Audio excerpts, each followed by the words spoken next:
بسم اللہ الرحمن الرحیم۔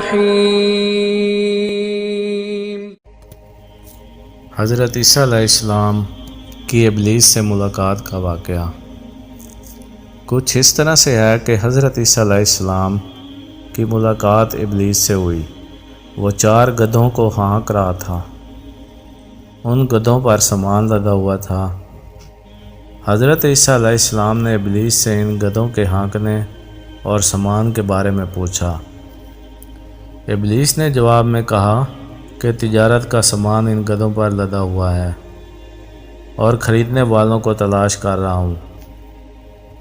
حضرت عیسیٰ علیہ السلام نے اس کی بات سن کر پوچھا، پہلے گدھے پر کیا سامان ہے؟ ابلیس نے کہا، ظلم۔ حضرت عیسیٰ علیہ السلام نے پوچھا، اسے کون خریدے گا؟ ابلیس نے کہا، بادشاہ۔ دوسرے گدھے کے بارے میں پوچھا کہ اس پر کیا لدا ہوا ہے؟ ابلیس نے کہا، حسد۔ حضرت عیسیٰ علیہ السلام نے پوچھا، کون خریدے گا؟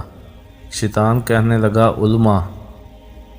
حضرت عیسیٰ علیہ السلام نے پوچھا، تیسرے گدھے پر کیا لاد رکھا ہے؟ شیطان ابلیس کہنے لگا، خیانت۔ حضرت عیسیٰ علیہ السلام نے فرمایا، وہ کون خریدے گا؟ شیطان نے کہا کہ تاجر۔ پھر چوتھے گدھے کے بارے میں پوچھا، اس پر کیا لاد رکھا ہے؟ ابلیس نے کہا، مکرو فریب۔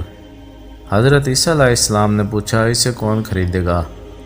شیطان نے کہا، عورتیں۔ تو دوستوں، اپنا بہت سارا خیال رکھیے گا۔ ملتے ہیں اگلی ویڈیو میں، تب تک کے لیے اللہ حافظ۔